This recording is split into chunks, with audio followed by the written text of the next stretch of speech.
I'm hoping for a show of no controversy. I can't say that's going to happen.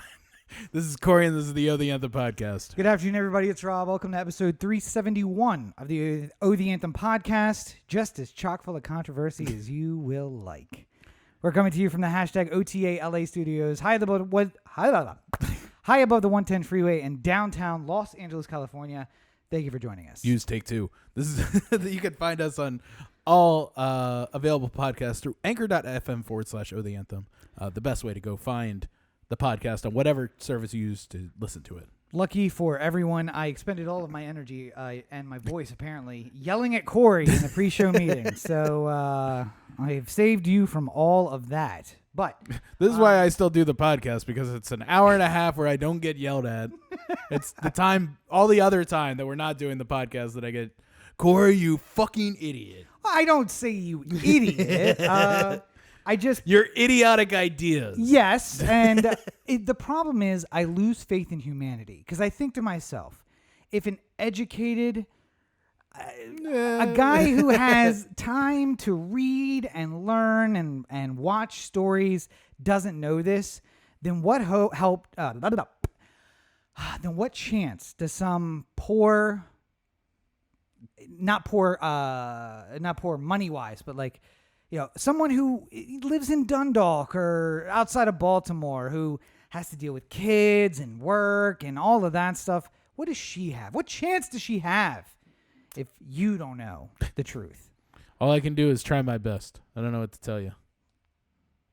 I am not your middle school preacher soccer coach, Corey. I'm not going to tell you that your best is good enough because, unfortunately, it's not. But it looks like their best is going to be good enough for the state of Israel, who is once again punishing, I guess, the people of Palestine for question mark. Here is how Israeli foreign policy works. They say bomb the shit out of very poor people who we control all aspects of their lives, question mark, peace. And I'm not sure how this math works out for them, but right now they're in the first part of the equation and they're going to figure out the second part later. I mean, I think as long as the second part doesn't involve intervention, then they're okay with it. I think. So you grew up with siblings just like I did. Yeah. And you were the oldest of the siblings. Mm-hmm. And I think until probably high school, you were also like the biggest of the siblings. When did Brendan like really catch you in height? I mean, it wasn't that long. We're only a year and a half apart. So, you know, like it was sometime in that year and a half probably. Oh, really? Oh. I mean, like there was I guess a point at some point where I stopped. Yes. And then he kept going. Yeah. So he's not that much taller than me. We've always had a relative size. Well, so I had a girl sibling, which you do as well, but you have a younger girl sibling. Yeah. So I had that genetic thing where like the boys stop and the girls just like keep going, but then they stop. And then we far surpassed them. I'm like a foot taller than my sister or something like that. So maybe not quite. 6 inches taller than my sister. She's a tall lady. I was going to say, she is a tall girl. So she was a basketball player. Yeah. Now, like your sister, you are probably maybe 8-10 inches taller than her? Probably. Yeah, I feel like she's much shorter. She's much more like, I don't want to say normal, because my sister is absolutely normal. Just very tall. But nonetheless, so normal is a disparaging term, Rob. I had that experience where like 6th grade, maybe 7th grade, she just like caught me and then I stopped. And she kept going for another 2 years. And I stopped for a good 3 years of just like looking up to her. Not metaphorically, only physically. But my point being, when you were little, you had that time where you would just like beat up on your little siblings, always with that like glance over the shoulder. Mom and Dad coming? Just to make sure someone bigger than me didn't come to stop. That's exactly right. And I think that's what Israel's foreign policy is. It's like, we're going to keep beating up on the little guy, but just with a like, U.S. over here? No? Okay. Okay. And what we have right now is President Biden shouting. Saying Israel has a right to defend itself. From across the room. And Israel's looking over its shoulder, and much like Whatever that thought is, just stop it no, there. I was going to say, much like my dad, who the one time he saw me start the violence was because my sister called me a name, and she was just like, she started it. Like, so. And it was much like Israel. It was not a proportional response. It was me like jumping over the back of the couch into her face and then like starting a fist fight. Like I'm on top of her, hitting her. And not proportional. But he was like, she started it. Don't start fights you can't finish. But then eventually like came over and got me off. Yeah. Well, we're not doing that last part. It's just like, well, I mean, listen, the kids threw rocks at tanks. What do you expect? Of course they're going to drop Hellfire missiles on the AP office building. That's what you do. It's self-defense. The problem with so much of conflict in the Middle East to most people who hear about it is I have no idea what's happening, and I don't have time to learn, and it's been going on for so long. I couldn't possibly understand how something from 700 years ago still ties into something that's happening today, but something that happened 30 years ago does not, you know? Like says the Catholic. Yeah, go ahead. Tell us. Point. But I think what illuminated the minds of people this week is that it didn't look like it was a fair fight at all between Israel and Palestine. And when it looks like you're going out of your way to inflict as much punishment as possible, it doesn't sit well with people. And I mean, you know, the kids who are dying on both sides, it's just like fucking, you know, I'm sad and I'm disgusted, and you know, I'm not trying to make a both sides issue of it. I'm just saying that the fact that there are literally children on each side of this who are dying, yes, who had no, you know, like you don't wake up, you're not born into, you know, hating Israel or Palestine, like, you know, like no, but nobody's born with hate. Like it's true. It's taught to people. It's like, trained into the Israeli children at a very young age. They actually take school classes out to write messages on the bombs that they drop on Gaza. So, yeah, that's the thing they do. Again, I get it. You don't.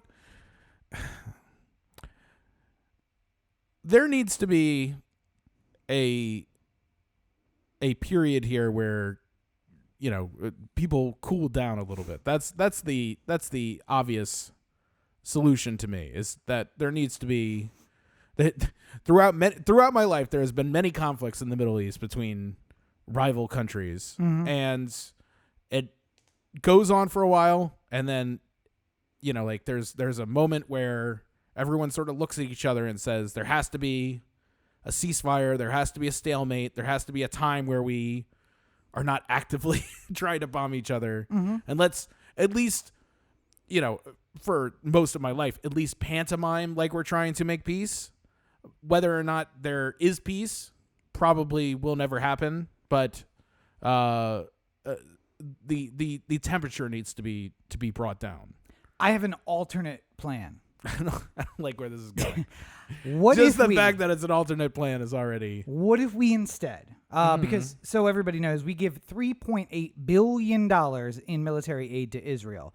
This breaks down to several $1 million a day in military aid. If you're watching the news and you're seeing artillery being fired in Gaza or at the West Bank, the likelihood is that is an American artillery piece firing American-made shells into Palestine. Right. If you see a helicopter, it's likely an American helicopter firing American bullets or American rockets at Palestinian children. If you see a plane, it's likely an American plane dropping American bombs on Palestinian children. So my counter argument is, what if we, for every dollar and every bomb, every plane, every helicopter we give to Israel, we give one to Hamas? And we just say, instead of this bully beating up on the little guy, we just give them both the weapons and let them fight it out. No, that's a terrible idea. And I would argue that I am fine with, like, because the pretense of the giving weapons to Israel for this whole time has been going back to that old quote, Israel has a right to defend itself. Sure. From it children throwing rocks at tanks. Yeah. It has been very lopsided for a very long time. Well, I'll remind you, though, the world was at relative peace for 60 years when the Soviet Union had nukes and we had nukes. And there were these little conflicts here and there. Vietnam comes to mind, Afghanistan, but India and Pakistan. Small conflicts. But India and Pakistan never blew up into a regional war because both sides had nukes. Now, Israel has nukes, and they have a lot of weapons provided by the U.S. Mm-hmm. What if we gave Hamas nukes and some tanks and some guns? Now there's an equivalency, and maybe Israel's like, well, we could bomb Jenin, but really the only thing that's there is the concentration camp that we built. So they could bomb Tel Aviv, and maybe we shouldn't do that. Maybe we should just, now that they are equals to us, we should just consider this two-state solution thing. See how it works out. I'm not ready to to go that far. It's like the ideal of being leftist is all that it takes for you sometimes. I'm not here to argue. I mean, like I don't think the solution is if it continues like this, arming either side. Okay. Because Israel has done well for itself as a developed nation and has its own army and has people who gladly serve in it. A lot of Americans in that army and a lot of American arms make up that army. But sure. I mean, if America could get away with Mexicans coming and fighting in our wars for us, then we would. It would have happened. I don't want to ruin your no, I'm saying there, because there's a lot of Mexicans who fought in Iraq and Afghanistan under the pretense that they were going to be given citizenship after. Oh yeah, and then got deported after they got out. Yeah, so, once Trump took office. Yeah, we do that. I saw a couple of them. It's a thing we did. Get deported at the airport. Yeah. No, at the end of the day, you have to say to yourself, what is the right, most equitable, just way of getting to some sort of peace?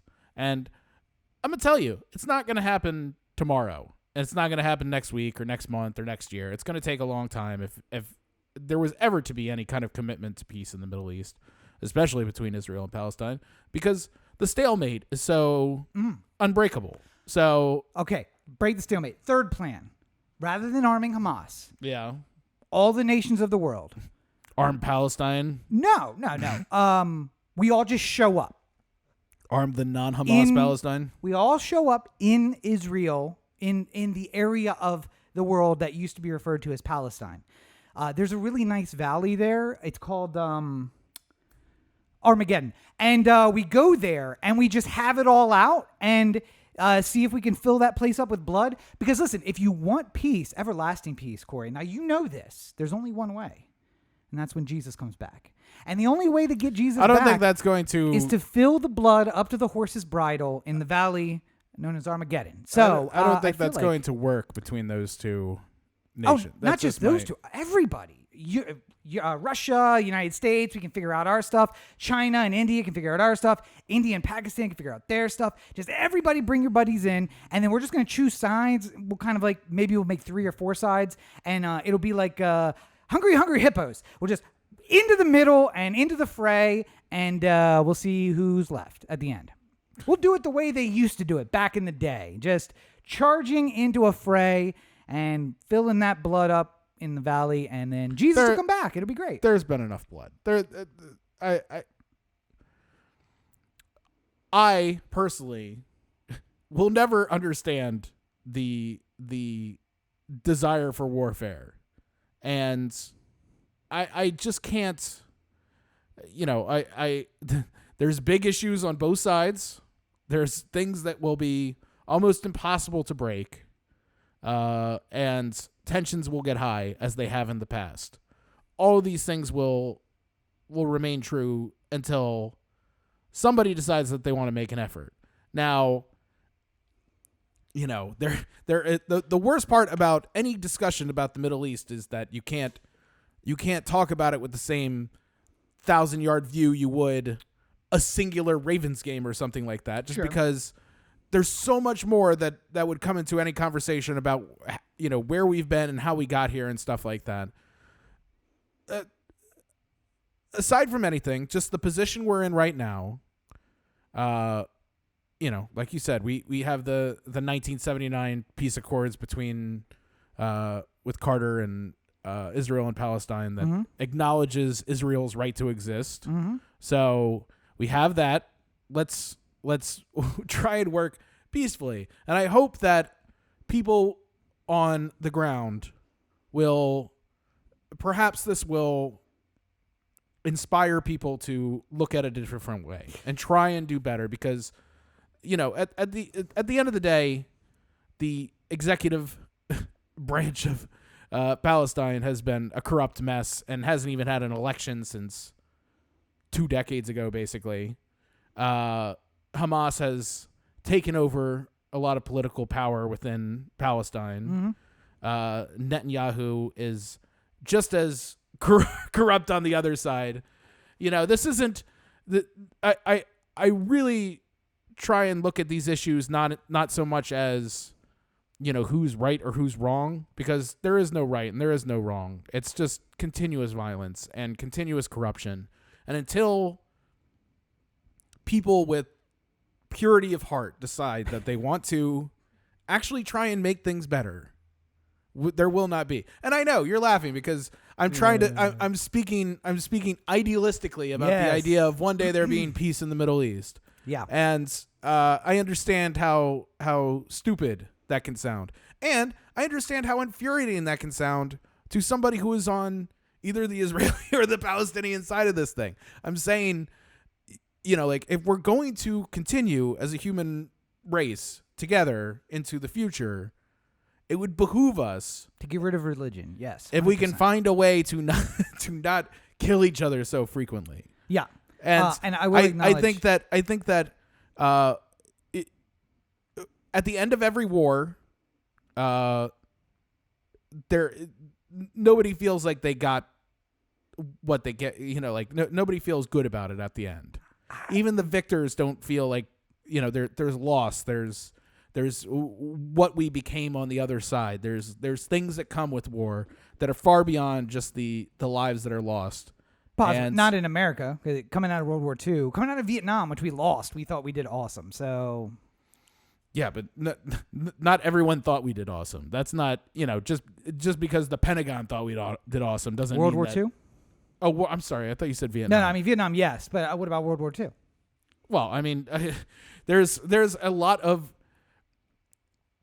in the short term, there's a lot of, we did really well here. Yep. We completed all our objectives. We didn't get in too early. We got in when we were brought into the conflict, and we ended it. If we're talking about it from a United States perspective, my grandfather was on the Indianapolis saving people in Pearl Harbor. I don't, even though our casualties in World War II were not as overwhelming as they were for other countries or people who got invaded or occupied or anything that might have, that went along with it. The U.S.'s impact wasn't as high, but I can still feel bad for the people in Pearl Harbor who died. I can still feel bad for the people who went to war, who actively went to help defend hypothetical for you American interests throughout the world. Hypothetical for you. Yeah. Your grandfather was on the Indianapolis. Yeah. But he wasn't on the Indianapolis when it sank at Coral Sea.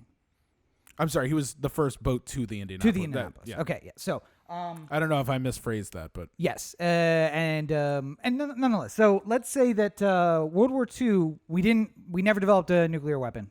Yeah. And we stalemated that war, which is what it would look like it was heading towards. And so at some point, some Japanese soldier killed your grandfather in war. Yeah. And was your dad around before that? No. Right. So let's say that your grandfather came home on leave, and dad was put into existence, and then he went back for year 15 of the war, or whatever we were in at that point, and was killed. Yeah. And now Dad grows up hating Japanese because they killed his father and took him away. Mm-hmm. So he, of course, decides he's going to go do the same thing. He's going to go fight the Japanese. And while he's on leave, he meets a beautiful woman at a theater at home or in New York and says, you know what, I want to spend the rest of my life with you. And he romances her, and, things happen, and you're brought into being. And then he goes back overseas, and he's killed by some Japanese guys. So now the Japanese have killed your grandfather and your father. They took your grandfather away from your father before he could even become a dad. Now they've taken your dad away from you before he could be your dad. And you've grown up without a father your whole life. And in fact, you had, some uncles around. You had some guys who stepped up to be father figures. But one by one, they were taken away to this war, and some Japanese guy killed them. Yeah. What's the likelihood that you are also going to go kill some Japanese? 40 years after the conflict starts. Yeah. I mean, I think that if there's an active war still going on active with Japan, war still going on. I mean, there could be a high likelihood of it. I mean, we're effectively what we're talking about there is either a nature versus nurture kind of thing. Because if I take, if it's me, if it's the same person that I am here, just transplanted into this alternate timeline, absolutely, then I still will always try to choose peace.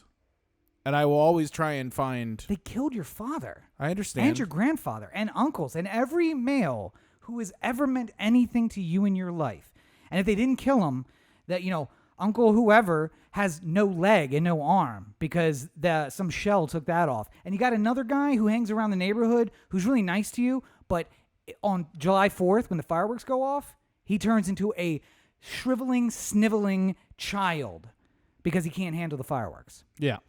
The Japanese did that to everyone you've known in your entire life.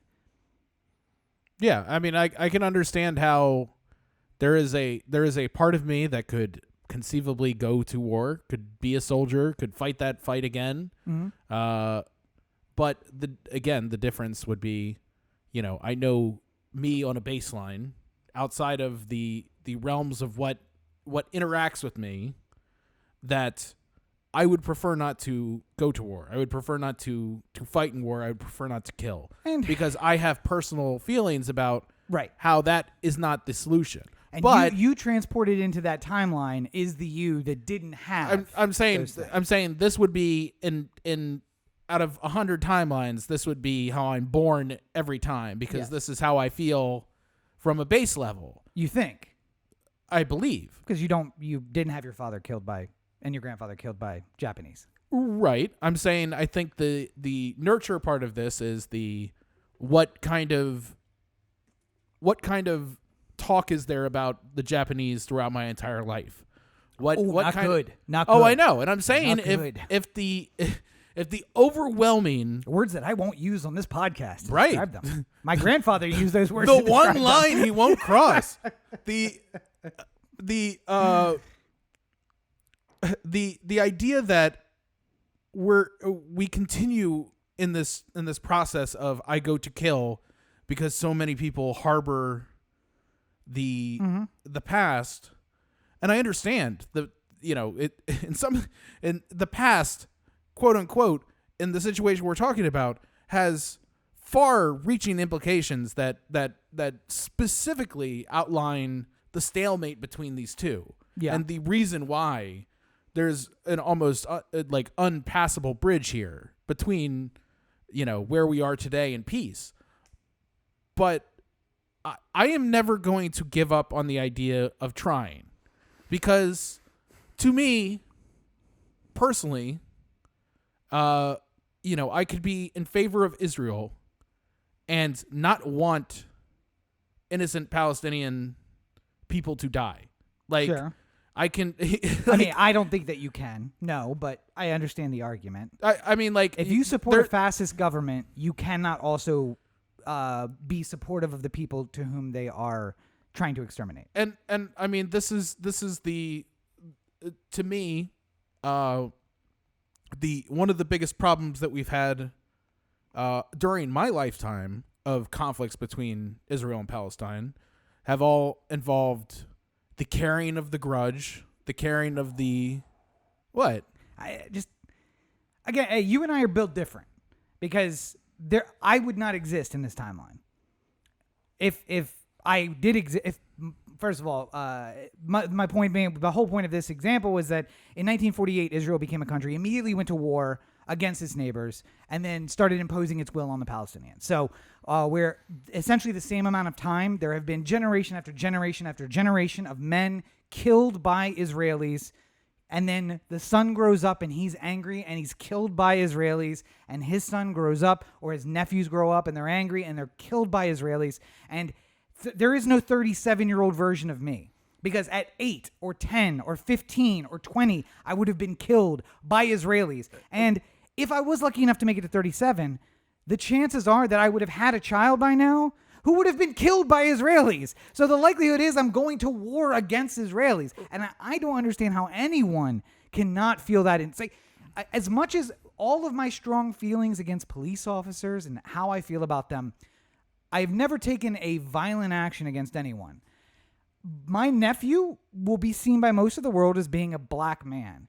And if some cop somewhere were to harm him, I will do things that will make law-abiding citizen look like an episode of Barney.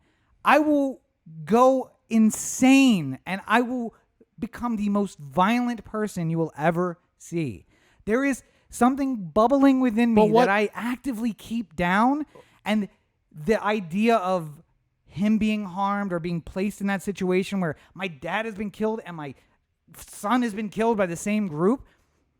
If you can't put yourself in that mindset and being like, well, I have nothing left, so I'm going to strap a bunch of C4 to my body and walk into a group of soldiers and blow them up. Yeah. I understand that mentality. Because if you have nothing left, I'm going to harm them as much as I can and escape this reality. But we're still different. No, I can understand why somebody feels that way. And I can understand, like, the problem is that we with the example of the cop there, right? Mm-hmm. Like, at the end of the day, if you were able to exact revenge in some sort of law-abiding citizen way, sure, you would feel some sort of temporary feeling of justice, like there's a tit for a tat. Okay. There's a retribution for a deed done. Mm-hmm. That won't make you whole inside. That won't take away. And this is the difference between you and I. You expect that there is some expectation of feeling whole. It's not about that. It's about harming. It is harming them as much. But then the son of the cop or the brother of the cop or the wife of the cop or whoever. In this example, there is no son, there is no daughter, there is no wife, there's no brother, there's no mother, there's nobody. He's just an orphaned cop. No. Adopted by the Baltimore Police Department. End his bloodline. I will find every living relative and harm them in the most unimaginable ways. But why? Things that would give you nightmares. What did any of them do? He killed my nephew. Yeah, but what did his son do to impact that? I mean, he shares his bloodline. That's it. See, this is the problem. We have to. If we're going to think this way forever, we're going to forever find ourselves in the same kind of conflict. The problem is that also the harm is to him because he comes last. I take his son, I take his wife, I take his mother, I take his brother, I take everyone, and I want him to know that it's being done because of him. And then you take him last. Unless you can get them all at the same time. Like, you get them all and you knock them all out except for him, and then you tie him all to the couch and then burn the house down around them so he's conscious and sees everyone dying around him. That would be really fucked up. But that is exactly the kind of thing I'm talking about. I mean, when we started this whole conversation, I said I'm sad, I'm sick. Like, that wouldn't change just because I know you in this situation. Like, if this had happened, I would be sad, I would be sick, I would be very upset, because at the end of the day, the problem you have is not with this guy's family. Right. The problem you have is, in honesty, not even necessarily this guy. The system in which allowed him to act like this. Oh well, I mean, is what created. That's what comes that's next. That's the nurture that I'm talking about. That's what comes next. When I'm talking about the nature of re-nurture thing. The Claymore outside of the police station, and if you really want to C4 in the cars, to try and find any possible path to peace, you have to just be willing to not like let things go, but you have to be willing to make peace with where we have been in the past to be able to find the future. Like there's no way to get to the sun shining on the other side. And that again is the difference between us, because I think that the only way peace comes is when they fear you, and history shows us the only time peace comes is when they fear you as much as you or your people have feared them. That is the only time that we make peace, ever. We made peace in Vietnam because the people at home were scared to send their sons to Vietnam and die. That was it. And when the government didn't have the support of the people anymore, you can't continue the war. So you have to erode the hearts and minds of the people so that they do not support whatever it is that you're fighting against. And once the support is gone, then the action stops. I mean, you're talking about eroding, the support and stuff like that. The Vietnam War was never popular to begin with. It had more had more support at the beginning and then quickly faded. Yeah. Much the same as, I don't think there's anyone that's happy that there's conflict. Like if you said, wave your magic wand and Israel and Palestine aren't in conflict anymore, I think everyone would wave that wand. Everyone, this is in the best interest of everybody. I'm not the person to give you your solution. I'm not the person to say, like, here are the terms by which peace will be found. I am. That's what I'm saying. People should listen to me. The peace will have to come from well-meaning people in Israel and Palestine. And we can't even begin to think about that possible future until we elevate good-minded people of Israel. As long as Netanyahu and his corruption continue, as long as the varied levels of corruption that exist throughout the Palestinian government continue, and as long as the U.S. continues to send weapons to fund one side of the war, yes, if they're gonna use the weapons we give them to have a week like this, then I'm not inclined to let them use our weapons anymore. And I'm. This is nothing to do. Israel will find a way to defend itself without our weapons. It'll find a way. It'll do what it has to. It's a upper class country in terms of its wealth and ability to. Or they'll find out that they never needed to arm itself militarily. Or they'll find they didn't need self-defense to begin with. When you stop beating up on somebody. I mean, I just think about all the times where, like, I could just die in some sort of conflict that means nothing. Like, you could be, I could just be walking down the street and some guy who wants to take vengeance out on somebody else is firing shots inside of a dry cleaner or something like that. Yeah. And one of the bullets just goes flying outside and it hits me in the head and I'm done. And, I meant nothing but peace, and here I am in death. I understand that for a lot of people, peace doesn't come without death, but there needs to be an alternative way of thinking about this, because then the death just begets more death. That's if you want to just chalk off the fact that a certain number of people are going to die over the idea of this conflict must continue forever. Mm-hmm. I guess you could do that, but I would be like my preference is every day, let's try and keep people from dying for no good reason. Like let's find a way to more peacefully come to our options. And I know I sound like an idiot. No, this is a beatnik. No, and somebody your dad would have made fun of in the 70s. No, and I'm sure, and again, I'm sure there's people who would listen to me and say that, like, well, you don't understand. Palestine did this. Oh, you don't understand. Israel did this. Like, at a certain point, like you ever get to the point with like a couple, I know it's an awful example, but do you ever get to the point with a couple where they're just about to break up and they've had so much drama and you've been there. I'm usually the couple. Yeah. But at a certain point, you get to the end and you start saying to yourself, like, do I even want to continue? Like, do I even want to try and make this work?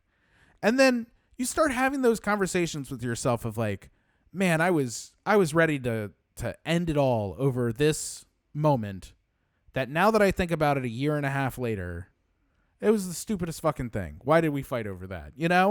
And like at that moment, it was everything. It was you couldn't move forward without it. Like we just need to. I know like 60 ways how to hide a body. I would never have that. We just need to have a little bit more empathy, and a little bit more of a desire to actually do something. And that's why I think there needs to be serious talk of a ceasefire. And I think that, if Biden wants to be considered a president who's trying to lead and trying to make things work, there's a way that you can look for peace and be an ally of Israel at the same time. It's funny you mentioned that, Corey, because another story. By the way, Corey said we're not going to do 7 hours on Israel, and I got 40 minutes for you guys, so there you go. But another story that came out this week involves President Biden and the hypocrisy of the United States. The person you see on screen here next to me is, of course, President Biden and the military junta leader of Myanmar. Myanmar, who is now under fresh sanctions from the United States because they are continuing their genocide of the Christian minority in that country. Mm-hmm. And again, this is hypocrisy because we continue to support the right of Israeli self-defense against self-defense, which is in fact genocide against the Palestinians, but we're sanctioning Myanmar for doing the exact same thing. But Myanmar is a Muslim majority against a Christian minority, and in some part also a different Muslim minority. And Israel is a Jewish majority against a Muslim minority. So different, completely different. Not the same thing at all. Yeah, I mean, again, I'm for eliminating this in whatever way it makes sense. The politics of Israel is what changes, all of this. Like, and I'm not saying that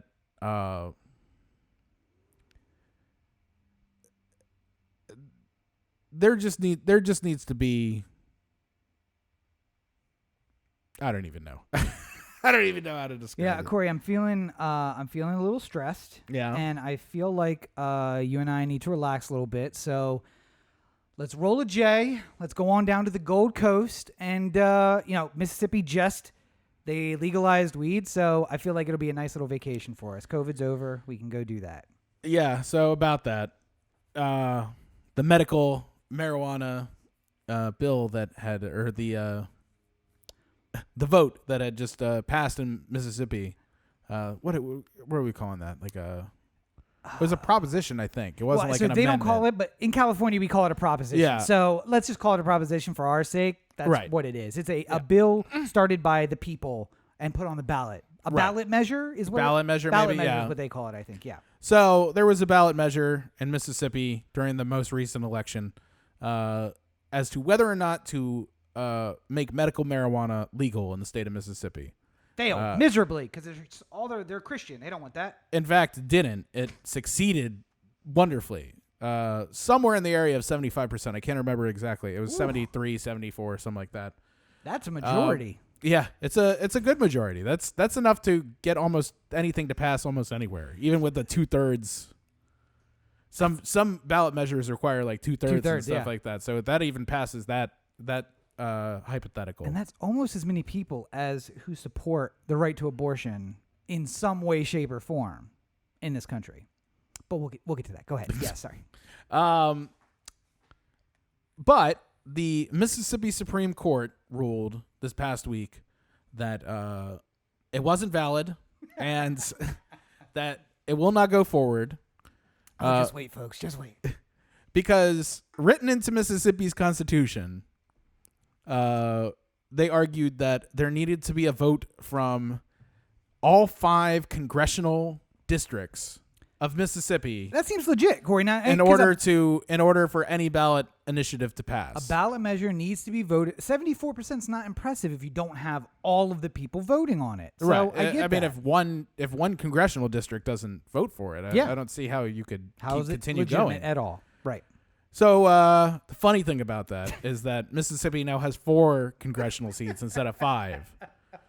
And rather than saying, well, they got to vote in all 4 congressional districts, so therefore the will of this law is good and we should go forward with it, they ruled that this law should not become enacted because, it didn't reach the 5 congressional vote or district threshold that we have in our Constitution, and therefore we must say goodbye to medical marijuana. To which a lot of people said, what about all the other ballot measures that have passed and haven't been called on this kind of thing? And Mississippi's like, shh, it's gone now. Don't worry about it. It's fine.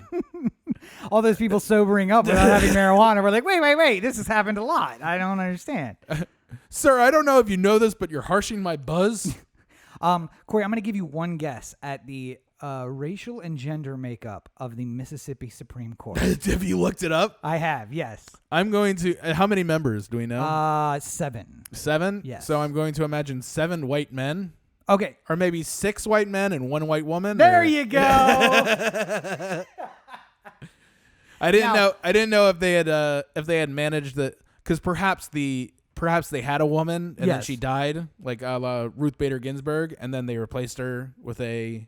To be fair, I didn't look up the actual makeup. I just found pictures. So there is a chance that there are several white women who just look like old white men. I can't say for sure, but there was one who was clearly a white woman and the rest were white men. And they're all white and they're all old, and it ain't California. They're not the ones who are voting for marijuana. So sorry about your luck. That's the kind of thing where you come to the decision and then it's like, all right, folks, let's do some research and figure out how we can make this not happen. You know, it's funny. I was just trying to come up with a joke about like maybe we should send AOC down there, like just to get her to try and become a Supreme Court justice in Mississippi. And then in my mind, I kept saying like, oh, let's just get her an apartment in Tuscaloosa. And I'm like, wait a minute, no, that's Alabama. Well, Talladega, no, that's Alabama too. Birmingham, again, Alabama. Your state is less important than Alabama, which is basically the least important state we have.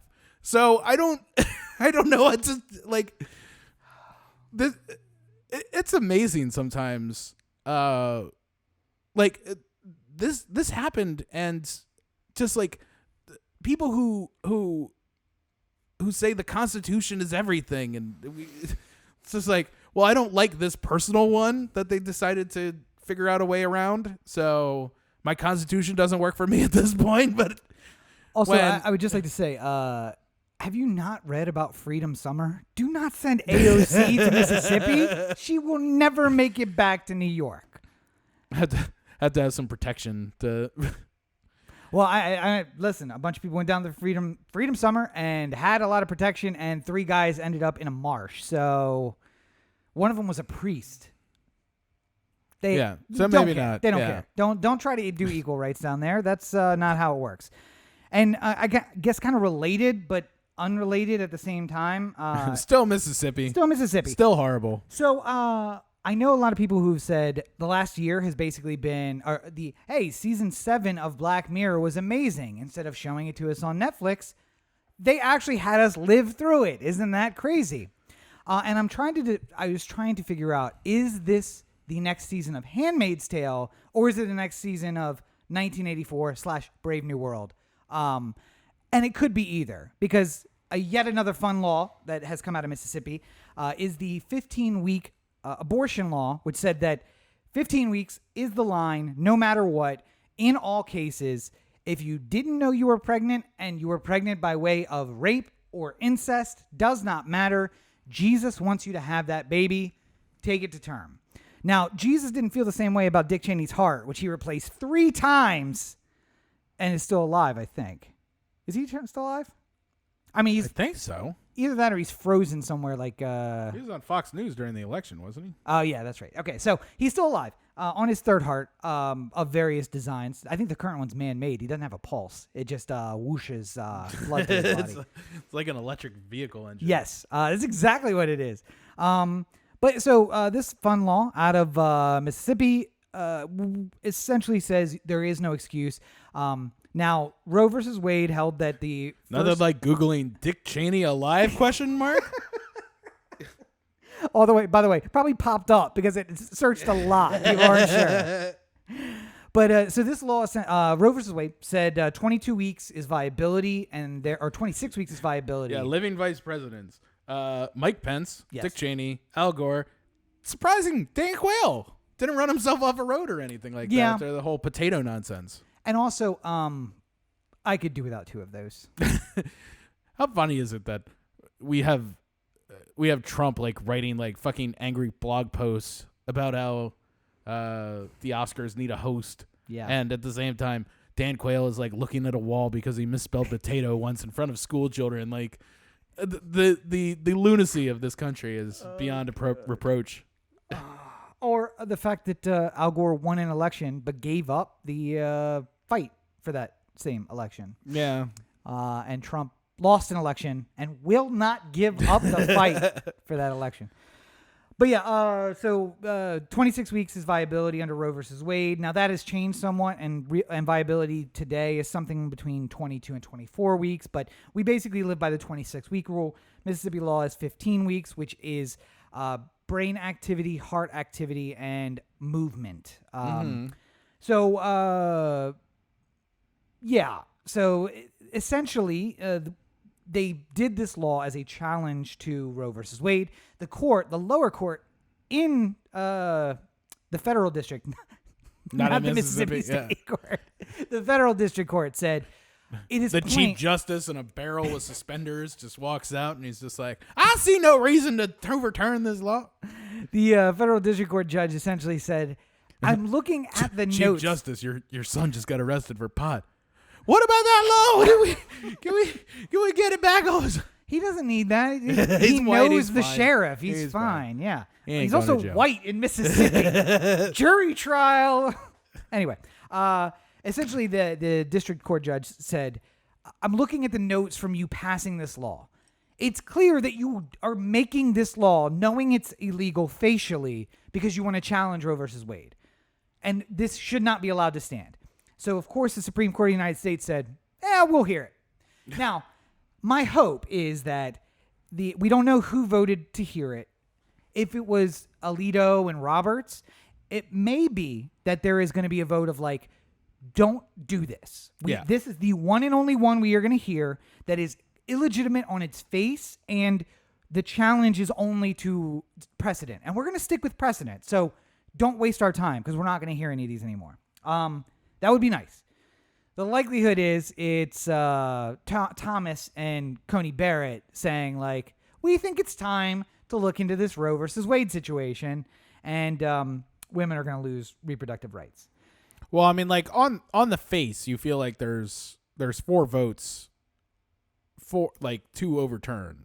I think there's 3 votes to overturn. And then I think there's several in the middle who have to ask themselves, do we give credence to a law that was clearly passed just to challenge a previous Supreme Court precedent? I mean, like, we have Thomas. Yeah. We have Coney Barrett, who theoretically will be on the side of overturning. Yes. Yeah. Has been vocally trying to get it for all her career. Yes. Kavanaugh. Yeah. In a similar regard. And then the question is Kavanaugh really has paid for an abortion in his life. Like high, right? Like 70s. 80. He knocked up some girl and paid for an abortion, but he's anti-abortion now. Anyway, sorry. Go ahead. I mean, who can really say? There's a lot we didn't get to learn about Brett Kavanaugh. He likes beer. And, I think a lot of people just sort of assume Gorsuch, even though of the three that Trump nominated, he seems to be the least down that road, I guess we should say. And he has, in previous cases, said that he sided with the liberals only because this is facially a challenge to precedent, and I'm not going to participate in that. So I don't agree with them, but I side with them separately on the issue of the precedent has been set, and we are not here to overturn it unless there is a legitimate reason to challenge precedent, not just give us a new decision. Yeah, Same for Roberts and Alito in ways. So yeah, I mean, I don't have a lot of faith in Roberts to actually do. We'll see. I mean, it's. You think that the peacemakers in Israel and Palestine are just going to stand up and make peace, but you don't have faith that Roberts will abide by his previous decisions of, I'm going to stay in the middle, and no, we're not going to turn precedent. Well, again, because I mean, the abortion issue is something that it's hard. It's harder than peace in the Middle East. No, I'm saying that the similarity, I guess, at the very least, is that no matter what side you're on, you have a vehement reason for why you're on that side. If you are pro-life, no abortion, no matter what time or how viable the fetus may be, is a live being that is being killed. You're also very wrong. But yeah, no, but I'm saying in the mind of people who they're are crazy. Yes, crazy. No, but they're allowed to have that opinion. They think that a man in the sky talks to them and guides their life. Again, they're a perfectly constitutionally protected right to believe that. So, and I stand by a statement I made earlier today. It should be easier to 5150 people, honestly. Like, if I come in and you make some argument to me in a political space that is based in the Bible, I'm like, officer, 5150, please, just take them away. The point I'm making is the argument I could see being what overturns the precedent is that maybe some sort of line about the original precedent and the time being sort of an arbitrary date or an arbitrary amount of time, and that compelling evidence of brain activity and heart activity and blah blah blah has forced us to make this the new line. Because if we're going to separate between viability and non-viability, then the argument of moving it up would just simply be going with what is being determined by better information that has come since Roe had passed. I'm not trying to say that. No. I'm just looking at it from the the breakdown of how this will probably happen. Is I imagine they're not going to say this is deliberately trying to torpedo Roe. They're going to say that this was an arbitrary date. That we all have rights to make determinations as to when this moment of viability is. Roe had been the unofficial guidepost for. We're going to move the guidepost. Yeah, I mean, we have more information now. And that is when I will bring my lawsuit, because they have found teeth and gray matter and heart muscle in malignant melanomas in the liver and the stomach, pancreas. So I think if your cancer cells have brain tissue and heart tissue in them and teeth, that is almost a viable fetus. That is as much of a viable fetus as a fucking fetus at 10 weeks. So you should be forced to keep your melanoma, your malignant melanoma. Okay. And carry it to term. I mean, I don't see who you're suing exactly, but I'll find somebody. You'll find somebody with the hairy tumor that you're going to. Well, no, because remember, one of the other precedents of the Supreme Court is capable of repetition but evading review.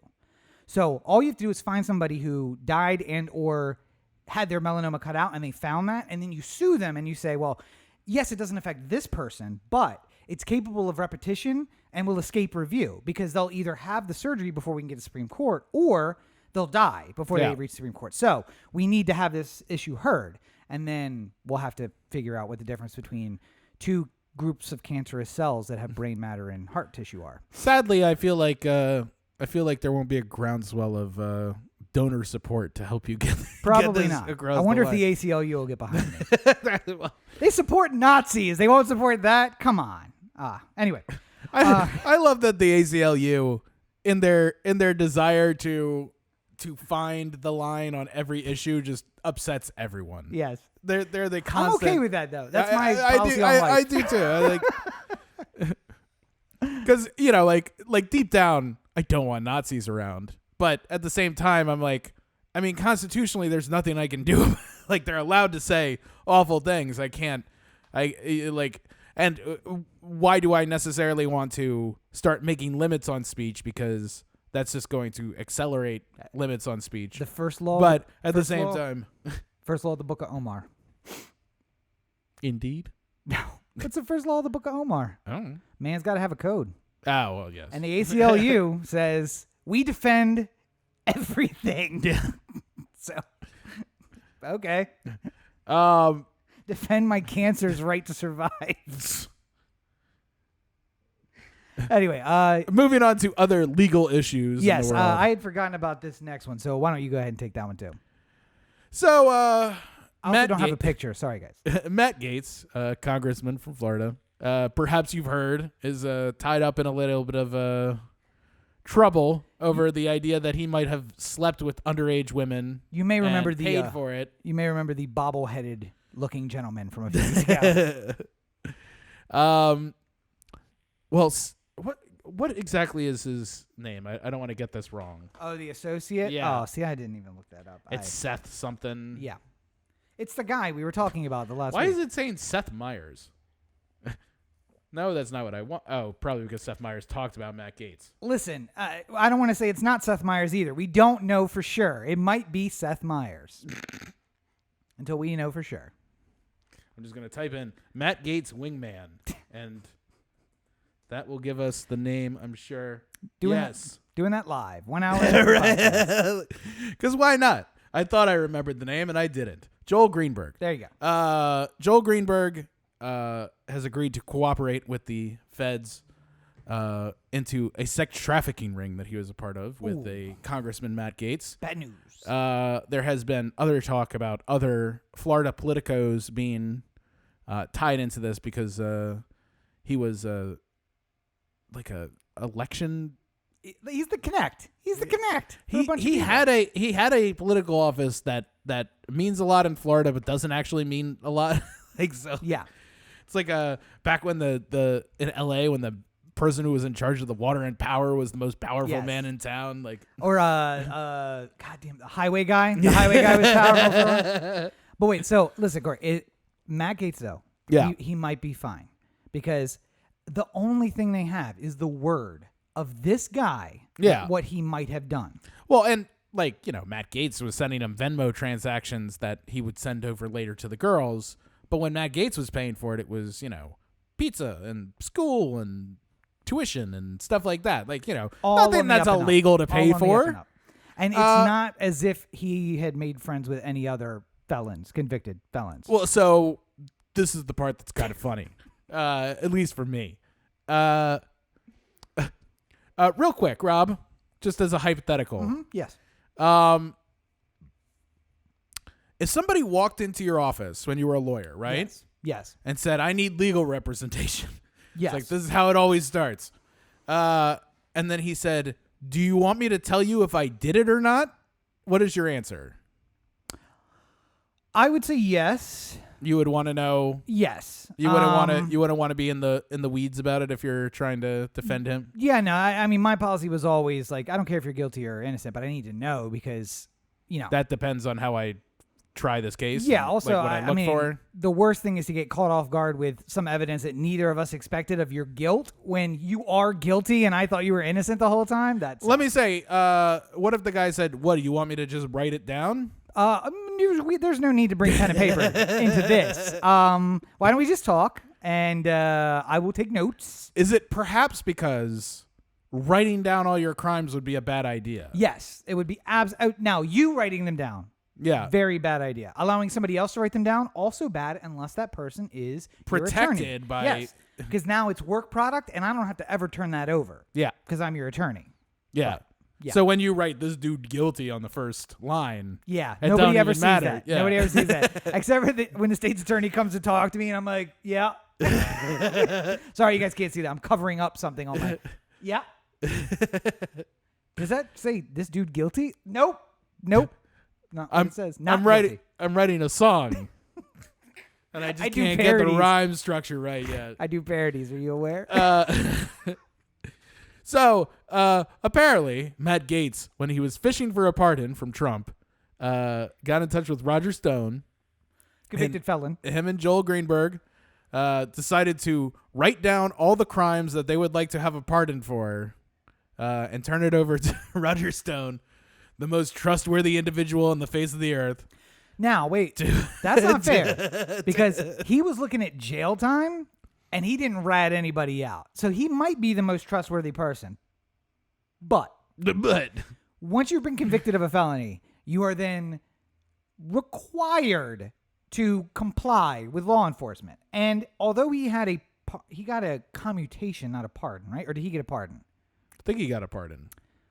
Because I think he hadn't been sentenced yet, right?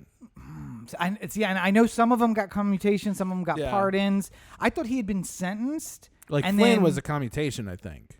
Yes. And Manafort was a commutation. Yeah. They were both in prison. So, but you don't have to go to prison because you can just be... Oh, no. Flynn didn't go to prison yet. He had like a long sentencing foray.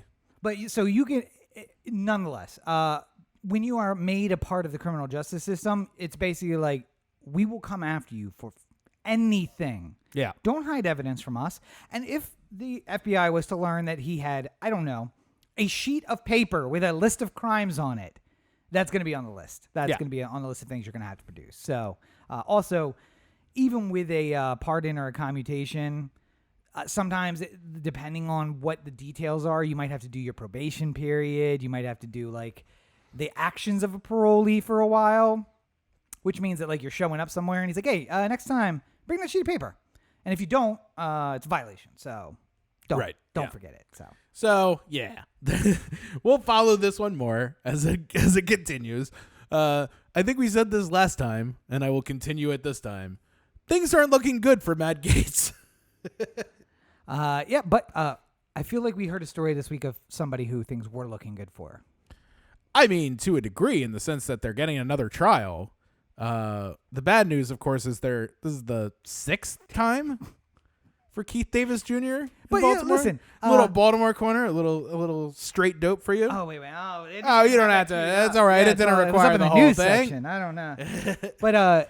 But the problem is you fucked around and committed a crime in a place where Marilyn Mosby is the state's attorney, and she doesn't give up. You can take away all of her evidence. Whoa. I mean, she gave up in the Baltimore 6 trial. She doesn't give up on anyone but cops, all right? And you can take the away... Baltimore Police Department said, here's the investigation of our own officers. And she's like, Thanks. I'll use this verbatim in court. Yeah. Thank you. Meanwhile, Keith Davis, they have eliminated any video evidence. Excuse me, Marilyn. Don't you think you want to investigate a little bit on your own? No, I'm sure it's all right here in the stack. Like, why would I... I've met with the cop, who is certainly not dirty, and the cop who investigated this. It's going to be fine. Yeah. But so Keith Davis, they have eliminated all video evidence except the video that may exonerate him, or at least facially seems to exonerate him. Primary witness, no good anymore.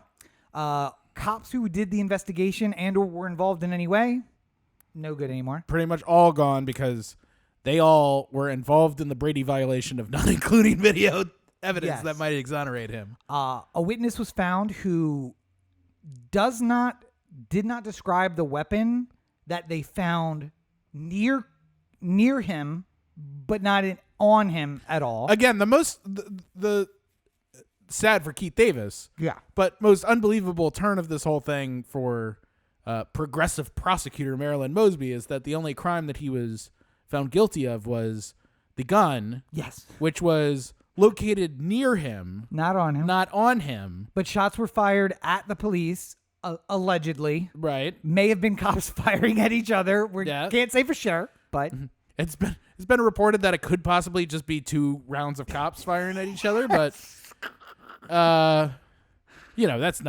not good enough. and the gun on top of the fridge certainly could not have been a drop gun that Baltimore police never carried with them. I mean, absolutely none of this sounds like reasonable doubt to me. Yes. I'm a distinguished legal mind, and I have a fine sense of what is and what is not reasonable doubt. I hope Keith Davis Jr. gets out, and I hope he sues the city of Baltimore for an ungodly sum. We know how much you get for one trial. How much do you get for 6 trials? And more than anything, I really do hope that that he continues to find himself in not good health, because he's not in good health at this moment. He still has a bullet in him. I don't know if people know that. But I hope that he finds himself free and allowed to survive at the end of this whole thing, so that he can find a significant payday from. So here's the fucked up thing. The trial. This is the well, it's pull all up real a seat, fucked up. children. The fucked up part's coming. The more fucked up thing is that he barely survived trial prep and trial last time. He had a medical incident right before sentencing. Yeah. Or right before the jury came back the last time. Yeah. And I'm wondering how much Marilyn Mosby's like, I could put this dude in the grave. I could put him in the grave. I think sadistically, I think that's the hope. Rather, he'll die innocent, but he'll die, and he'll die in prison. That's the your hope for any criminal who commits a serious crime like this, who gets years that would line up with fucking Bernie Madoff died in prison. Yep. But he also got 150 years. So the hope was he was going to die in prison. The hope wasn't he wasn't going to make it to 230 or whatever. Keith Davis got 150 years too. Yeah. Oh wait, no, he got 6 years. Yeah, but then the probation violation of him being near a gun, that's which is right. what he got because they found him guilty of that one gun charge, is the undoing of it all. Was that the first trial? No, that was the second trial. That was the second trial because Yeah. they brought that into the second trial. Right, because they that was the third trial. God, it's so fucking difficult. Yeah, it's the third trial because he got hung jury. And then the second one was just the one, Just the one charge. just for the gun. Yeah. And then in the third trial, they brought in the all the stuff that has to do with him violating parole. I So think. just keep in mind, he's been in jail this whole time. So they convinced a judge for remand. They were trying between trials on appeal. There were a lot of criminals who got out of prison for a while during COVID. Yeah, not the guy with the bullet. In Not his the neck. guy with the bullet in his neck, but everyone else. So Danger to the community, Corey. apparently, Yeah. apparently, the guy who has trouble breathing is a danger to the community. Yeah, I again, the fucked up thing about this is another fucked up thing about this. Of the many fucked up things. If he had taken the deal that they offered him first, he would be out of jail now. Yeah. And it's just like, they offered him like 13 years. You do half of that, 3/4 of that, and get out on parole. Yeah. He's been in jail for like 20 years, or pushing 20 years now, Oh, right? it's not that long. No. 2004, 2005, right? I don't think so. Oh, I felt like it was that much.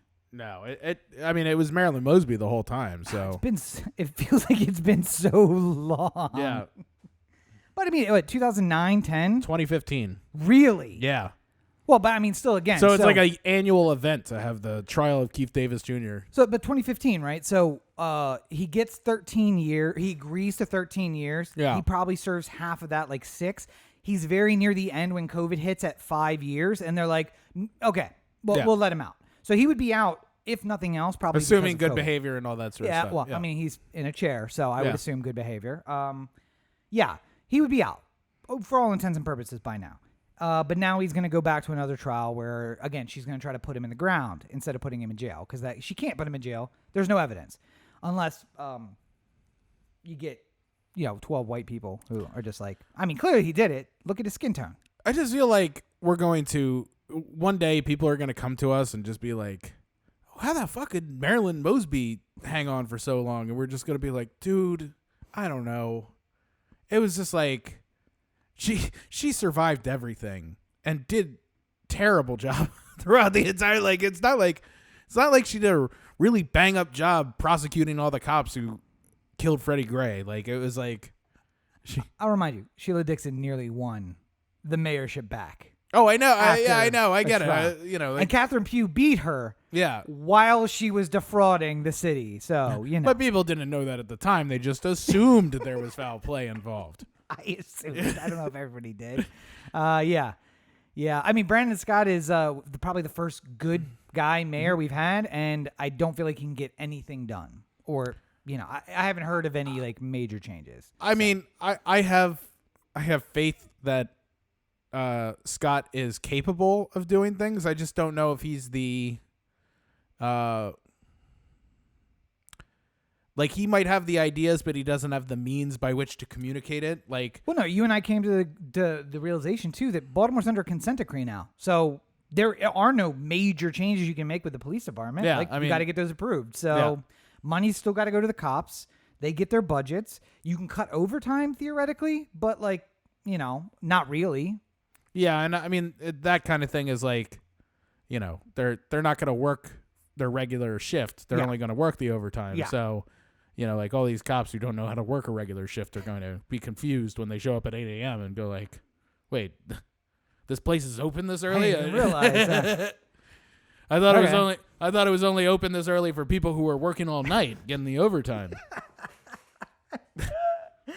Who's in the police station at 8 a.m.? Well, the guys that started at 8 p.m. Yeah. They're carrying over to overtime, right? Like, the guys whose regular shift ended at 4 o'clock and they decided to work overtime until 8 the next morning.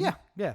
But not work the regular time. Right. Just say they did, which is an important part of they show up at getting all the overtime you can. Show up at 2 or 3. You don't waste working hour. You don't waste your working ability on the regular time. You just wait until it's time and a half, and then show up at 2 or 3, get a rest, and that'll lock you in until 9, 10 o'clock in the morning, and then all that overtime. So and then have to chase down leads regarding your arrest. You could find a way to make this last forever if you wanted to. The evidence may spoil. You don't understand. We got to go out right now and chase down these leads for our 3% conviction rate. Yeah. I heard Pookie's on the corner. I got to go right now. There's 19 guys in this city named Pookie. Who are you talking about? There's 19 guys on that corner named Pookie. By the way, I love a Baltimore accent. I don't know if I said that before, but I rediscovered the Aaron irons his iron with iron or whatever. And the guy being like, yo, we talk like that? It's the greatest thing ever. Anyway. So I'm gonna let's no time for any more Baltimore news. So you're gonna have to wait next week until we get cicada talk. Oh yes, and they'll be around, so it's fine. They'll be time. Worse than ever next week. But so of course I'm gonna be right home when the cicadas hit. Oh yeah, that's right. By the way, you are going home next week, right? Yes, end of next week. Oh, the end of next week. Yeah, so we're gonna have next week's episode. So it's we'll have to figure out some sort of. So 2 weeks from now, there's likely to be a pre-recorded episode. Or some evergreen content of some sort. Maybe we'll have our 7-hour Israel discussion then. Let's not. Let's not. I already imagine that there's a lot of people angry at me at this moment. Probably. And I didn't even say anything that bad. I wonder what it's probably because I wasn't strong enough in my conviction. If we polled people who are more angry at me or you based on our positions, I would gather that's probably more people are like, that was some lukewarm bullshit, Corey. I don't know. You don't have a lot of support, but the support you have is fervent. Very much so. I don't have a lot of support, and nobody cares greatly about it. I mean, judging by the polls that I put on my Instagram. Here I am. I'll stay by myself in the perhaps we shouldn't kill each other camp. That's just, maybe I'm a radical. Yeah, take that stand. All right, so quickly, COVID update for the week. Guys, I don't know if you're excited, but I am excited. We have hit 50% of people in the United States have gotten at least one. Kind of. We're going to round up to 50% of people in the United States have gotten one shot. 40. Okay, we're going to round up to 40% that have gotten both shots or all the shots that they need. So isn't that exciting, Corey? Yes, 50% if we round up a lot of percents. If we use like elementary rounding, which is 5 and up versus 4 and down. Yeah. I mean, it's better than 0% vaccinated. And if you remember, Corey was very excited 4 weeks ago when we hit 40% fully vaccinated and 30%. And it only took us 2 months to get to that point. So, I mean, right now it's clear that the vaccinations have been slowing because the people who really wanted to get the shot have, for the most part, gotten the shot. Displayed by the graph right next to Corey right now. Yeah. This starkly going up and then plateauing graph. It looks almost like COVID cases from last year. I mean, actually, it's not too far off. It's I'm gonna say this to people. There is no reasonable reason why everyone shouldn't be getting the vaccine. I understand hypothetically how some people are nervous about the science of it, and they think that it was rushed out, and I'd rather other people get it first and make sure that they don't grow fins and stuff like that. But we're about as good as we can get from a good news standpoint on the vaccine at this point. You got any fins or gills or anything? Mm-mm. And you're like a month out from shot 2, right? So yeah, close enough. I mean, and Rachel even had it a month and a half before me, and she ain't got nothing. Well, nothing she didn't have before. She's from Dundalk, so some of those mutations were. I mean, the web toes were there before. Nothing you could do about that. So you can. That's so you a can shit swim plant, not Moderna. So you can swim in River Backneck Road or whatever. I really hope she's watching. This will never get to her. It's okay. Go ahead. 4 people listen to this show. One of them is not your girlfriend. So there you go. That's the level of support. No, I mean, like, really, I remember a year ago at this point, everyone's locked down. We're all not liking it. And I'm talking to my family and stuff like that back home. And I said, I have faith in scientists and the health community and the pharmaceutical community to figure out a way to get us out of this. And I think that with a little bit of luck and with the right kind of determination, we can come up with a solution that'll help rid us of the serious side effects of COVID, and with enough participation can rid us of COVID in totality.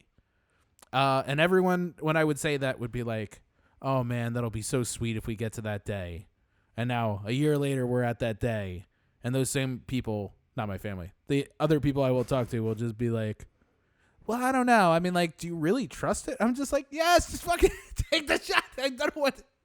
Here's to me, the thing that worries me, that the mask mandates have been rolled back in a lot of places, California being one of the few places where the mask mandate continues.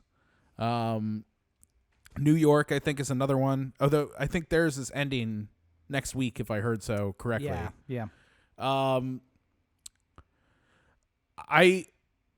I personally, if I was an unvaccinated person and I was living in a place that had opened itself up a lot more, I would be doing what I can to get the vaccine. And then if I hadn't already at this point, and then shutting it down for a while, the best I could, until I get to the end of my recovery from the shot, and the 2 weeks out and everything like that, and then perhaps go back to living my life as I did prior to COVID. But it just, the amount of people who are I worried a lot about people who would hear various things about masks, especially outdoors, and then turn it into angry, violent confrontations with people who have nothing to do with it.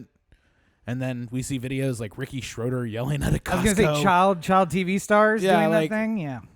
Like the guy who didn't make the mask mandate, didn't come up with the policy for Costco, isn't even the manager of the store that decides whether like, he's just literally there. He just works there. Like the person who works at Dunkin' Donuts and asks you to put on a mask is not the person who decided it. She's hate just everybody. like it's we need to just fucking like when we are on the other side of this whole thing. When COVID is no longer a thought that is high on our minds, I'm still going to have a hard time getting over the people who just did not give a fuck whatsoever about anybody else other than themselves or what they wanted to do or their own self-interest. I mean, once I don't have to worry about dying, I'm going to start my plans on, making a virus that will kill off all the dumb people. So it's just I understand mRNA a lot now. That's dangerous for all of you. I would need to I would really hope that just people who are listening to me who are hesitant about getting the vaccine know that it's going about as well as a vaccine rollout can go. The side effects have been very minimal. Very. I mean, like, a light sickness maybe for some people for a couple days. There was a story about a guy who shit his pants at work, which I thought was very funny. But I also... It's endearing because who hasn't been there? Yeah. I mean... Also, though, I feel like I know that guy because he's probably the guy at his computer like... It's going to be a situation in like 5 minutes. Ooh! And then that was, nope, just happened right now. Okay, cool. All right, yeah. I mean, it is such a weird place we find ourselves in the middle of the pandemic. I never thought I would say those words. Like, here we are living through the pandemic. When I was a child, I never thought like, oh, one day I'll live through a pandemic. Like, I wrote a paper on it in 3rd grade, so. I mean, there have been people who have been thinking about it. Thank God, because we needed some people who were thinking about it.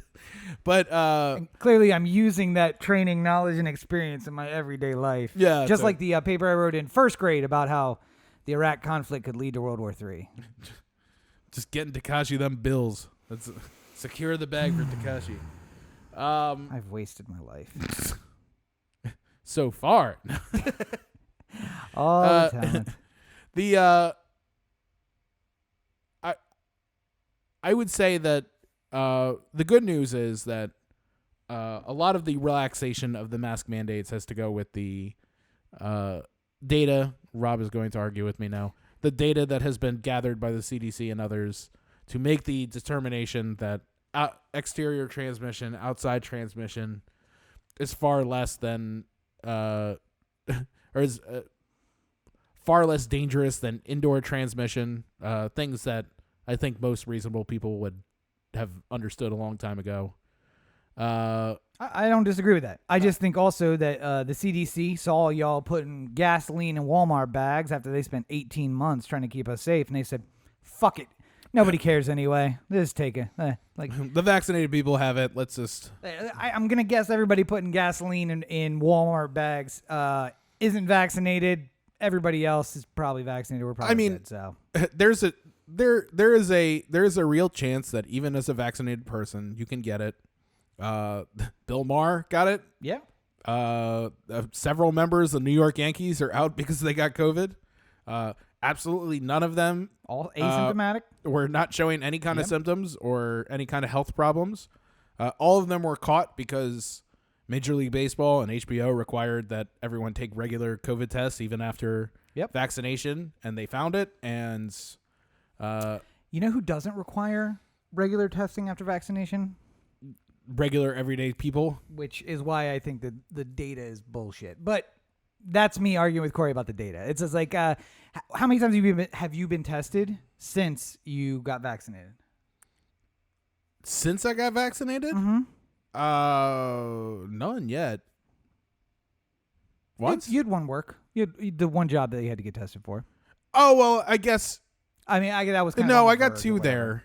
Yeah. I got 2 right away there. But for the one job, though. Yeah. Yeah. I mean, I hypothetically, if I had a job, on Friday, I would get a test tomorrow just to make sure everything's okay. Like, I wouldn't go on set without getting a test. I'm getting tested twice a week. So, and I'll continue to get tested twice a week, but I'm in the Bill Maher territory of there are people shooting basically like 3 times a week at my work. So, they'll catch it just, hey, I'm asymptomatic. I have no idea, but yeah, I guess. I mean, I again, I just feel bad for well-meaning people who are worried about what the vaccine could potentially mean in the future, who are avoiding getting the shot and then are putting themselves in the jackpot to get the coronavirus. Yeah. Like, if you think it's all fake and you don't want to get the vaccine because this is all, the U.S. created in a lab with China and whatever conspiracy theory is floating around this week, whatever Dan Bongino was talking about, a man who can really get engagement on Facebook but can't win an election. For the life of him, cannot win an election. Because literally, I think the Baltimore Sun headline was Dan Bongino curb stomped an election that he runs. But by the way, one of the stories is that the COVID vaccine could cause sterility. And there was a movie with Clive Owen a few years ago where like human beings couldn't procreate anymore. Listen, I don't plan on procreating or anymore, if that has happened. Question mark. But also, let's just say that it led to some health crisis 20 years in the future. What you're telling me is all the people on Facebook now who are not getting the vaccine are going to be the ones to survive that crisis. And you're telling me that I should also want to survive the crisis so that I am left in a world full of those people. Listen, kill myself with the vaccine or kill myself with a rope then. One way or another, my life's ending, so I might as well just avoid COVID at this point. You know what I mean? Like, yeah. I don't want to be stuck in a world full of red pillars. Yeah, no, I'm okay. Also, that's mostly bullshit, and people are crazy. Although I will say, the one story from SNL this week, like, IBM announces the world's smallest and most powerful microchip. Like, not now. Come on. Because I just know all of the QAnon boards like lit up. Like, see, they're putting it right in our faces. What worries me more than anything is somebody like at like Google I/O decides to make a joke tomorrow. Please don't. And they're just like, we've been doing really well with the vaccine. I mean, the rollout of Android 12. And then like all of a sudden that goes around like all over Facebook. And it's just like, see? Yeah, I just want to say to fucking Google. Silicon Valley. Now's not the time to joke. To Apple in a few months. To Windows at some point this summer. We're not at joking time yet. It's like there will be a time when there's 0 cases in the United States. Maybe that's when we can make jokes. Maybe. I would say that I was told this week that a 9/11 joke was still in bad taste. It's been 20 years. I guess it depends on the joke. Don't repeat it though. I'm not gonna repeat it. But I was told a 9/11 joke was not in good taste. I feel like this is also something that we should not joke about. I mean, I guess it depends on what we're counting as a 9/11. I literally did is Dick Cheney alive ?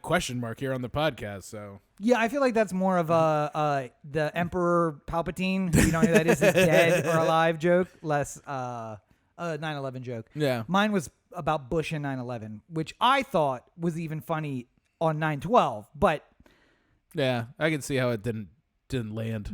No, they didn't find it funny. But before we go, there's one other story. Hang on, let me go back to that image just because I want to say that there have been influential people who have listened to the podcast before, clearly. People in Florida, people in Texas, all around the country. Trump administration, for the most part, seem to not be listeners. I don't have any idea why that might have been. But clearly, somebody in the Biden administration is listening to the podcast because they heard me chastise them about not sharing the vaccine that we're not even using. Oh, that's why they did it. With anyone in the world. And they were Thank you, Rob. You know what? This guy, gifted and talented. They looked up my resume. Gifted and talented programs early on. Genius IQ. Got nothing going on in his life. Clearly, the talent has been wasted, but that doesn't mean he's not right. Also about Israel and Palestine. They're right. I was gonna say they're literally writing up the job offer, and then all of a sudden it's just like, so here's my opinions on Palestine. Yeah. Maybe we should give Hamas nukes. A what? Maybe that's enough internet for today. First of all, this podcast, the last 6 years of it, is why I'm not getting a job offer from a lot of people. I've basically written off the thing that I'll ever get confirmed by the Senate at any point in my life. Listen, I could run for president. I'm not sure the Senate would confirm the vote. I'll sit down at the table and they'll just be like, on episode number 40, you know what? I'll just see myself out. I don't need to be HUD secretary that bad. I'll be not gonna be good. Not gonna be good. But yeah, so somebody's listening to the podcast. So clearly, the U.S. has decided we're going to share the AstraZeneca vaccine. And here's the long con that Trudeau, is it still Trudeau? I think in Canada is playing. He said, we need the AstraZeneca vaccine.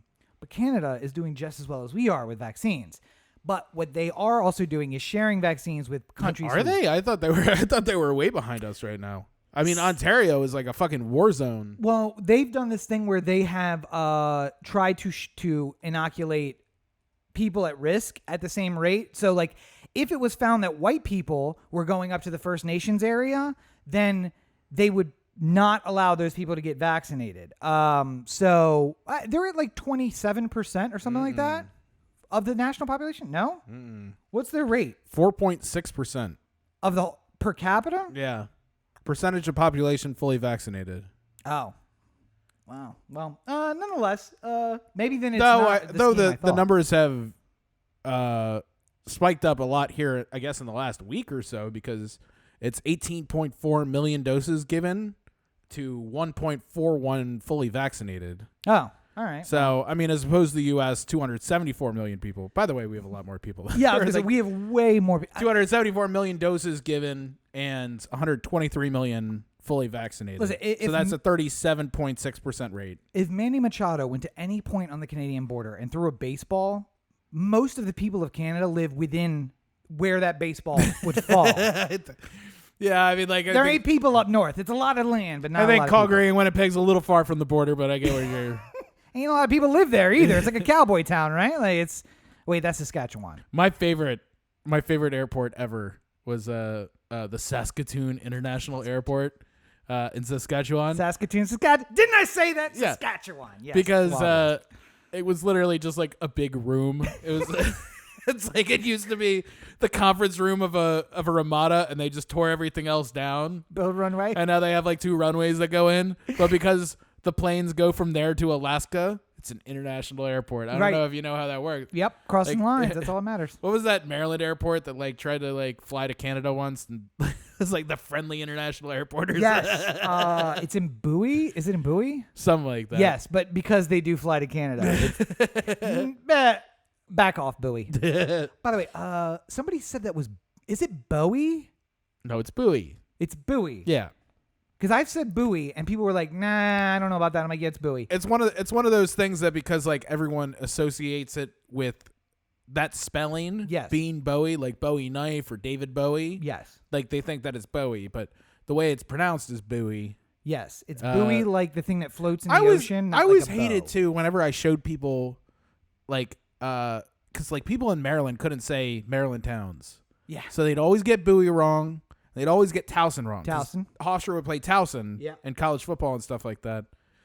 Meeting of the powerhouses. Of the D4 NCAA champions, yes. I think we're in the E level. Yeah. the Elevation 5 level. The Colonial League. But like I would hear New Yorkers be like Townsend, and I'm like, oh no, sorry, no N, no N. It's a weird one, Towson. Yeah. And they'd see Bowie, and they'd do the same, like Bowie. So. Yeah, no. But Marylanders also can't pronounce it, so I don't know what to tell them about that. Salisbury, not Salisbury. Yeah. No. Every place has something like that, though. Everybody can pronounce Ocean City, especially the people on the West Coast or the Western Shore who like to come and clog our roads. For the first year we lived here, it was really fun to watch Rachel try and say La Cienega. When you say the first few years, you mean it is still funny to hear? Because what she'll do is she'll be like, oh, La Cienega. Like, I got to think about it. I'm going to think about it because you're not going to make a fool out of me. I live on Cahuenga. Time to show you my trick. Yeah. La Cienega. Ooh. Yeah, but just ask her rapid fire. She can't get it. But, fuck, where was I going with that? Oh, so Canada's not doing well with the vaccinations. Apparently not. Worse than I thought. But they also are not giving out the AstraZeneca vaccine because of concerns with things that probably shouldn't be that big of a concern when you only have 8% of your population vaccinated. 3. What's that? 3% fully vaccinated. But what they are doing is they will ship vaccines that they're not using to other countries. And so they are, my guess is they are accepting AstraZeneca from the U.S. because the U.S. will not ship to brown countries, only to white countries. And then they're just going to turn in, what did you call it? First Nations Give? Yeah, First Nations Givers, which is the political correct way of also not being politically correct. I don't know what you're saying. I didn't say nothing, man. I think I actually You're digging your own grave there. But they're going to take the AstraZeneca vaccine and then immediately ship it to a country which, like India, which would say, we don't care. Give us a vaccine. Literally any vaccine will do. Now, ironically, I think India might be doing better than Canada, so maybe Canada should be using that vaccine themselves. Per capita, I don't know, because India's got so many people. It may not be. Let's see here. Searching. Oh, they are below 3. Wait, no. 4. Wait a minute. Why is this number different? Oh, worldwide. 3.3%. 3% of 1.3 billion people, as opposed to 3% of 15 million people. Yeah, I mean, India has given about 2/3 the amount of vaccines that America has. Yes. And has 34% less vaccinated. Yes. And 34% of the population less vaccinated. Canada has given about 2/3 of the vaccines that California has, and has about the same population. I mean, we are really doing well. I mean, yeah. The UK is at 30%, which is I thought it was going to be higher. The way I've heard people talking about people getting vaccinated out there, like it seemed like. I mean, it's not a big country, too. Yeah. I mean, also... 20 million fully vaccinated on 56 million doses given.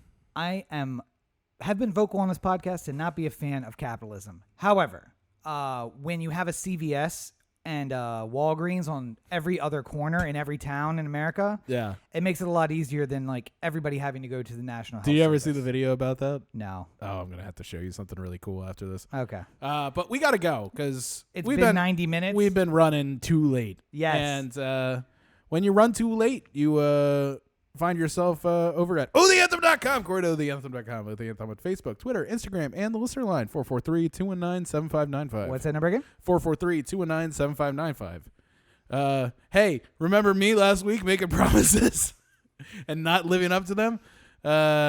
It'll be rectified this week, which is the same thing that a liar says every time they say. I was gonna say that feels like the same thing, Corey. I don't know. I'm trying. But there will be a video that will follow it shortly thereafter that explains how my ADHD riddled brain keeps me from being able to get things done, and how I try and get past it, and how despite not being a benefit in any other workplace in the history of the world, somehow it is a benefit in film, and therefore is it though? Yeah. Is it? Yeah. As you make excuses on not posting videos week after week? Well, that's my personal thing. That's not somebody else's. It's not. The reason why I do that is because I get lost up in the research for the project that I'm already finished writing. That's the. I'm so good at the work that I'm too thorough. That's the problem. Anyway, if you want to find more of me, Facebook.com/Corey Baker Film, @LegendsCB5, Twitter, Instagram, TikTok. And you can find me on social media at Robert and Cheek. As you know, I make no promises about any content because fuck you guys. I made a lot of content. Nobody watched it. So I got stuff. I'll edit it eventually. Also, I work like 65, 70-hour weeks. So usually don't feel like doing anything except for playing Call of Duty at the end of the day. But you can find me on there. Ankukerys. It's ANKOUKERYS. 3 different words. If you want to find me on Activision, and I play Black Ops Cold War and Modern Warfare 2019. So come find me and let's play zombies. Since friend of the show, Roberto, who, by the way, you might have heard us mention, would be back this week to do producing duties. Roberto, Oh, yes, yeah. Should I flip a camera? Not back yet. And do you want to take odds that he's going to be back for next week's episode? I would think so. You have more faith in humanity than I do. That's understandable. Also, producer Brooks not with us, which is somewhat sad, but also, you know. Don't have to worry about him getting into anything. Yes, the warden finally allowed him to get some some R&R time. So took him out of the hole from one cell to another. But nonetheless, we'll see if they come back, I guess, next week. All right. Well, I think we've done good here today. Wait. See, I can't do two things at once. This is why we need a producer. I wonder if he could produce from Mexico. We've done something. I don't know if it's good. That's my line. Certainly know it's not good. Line. Wait, first of all, I think we did very good. I made a very vocal argument, and someday I made People's Exhibit number 237. So, I mean, someday when I'm thinking back on this, being judged by a jury of my peers, I will have to come to recompense and still have no regret at all. Here I am trying to be Tom Hayden, and there you are trying to be the Joker. Joker, basically. Yep. All right. Well, I think that's about it. Wait. So where do we live? What was my line? I think we've done good here today. We've done something. But as always, you're listening to the O The Anthem podcast, part of the O The Anthem digital network. For Corey, this is Rob. Have a great week, everybody. So are we canceled now, or? You're canceled. Is this what canceled feels like? That lukewarm position on Israel and Palestine is going to get you canceled. Or Me Too'd, one or the other. Or both. Or both.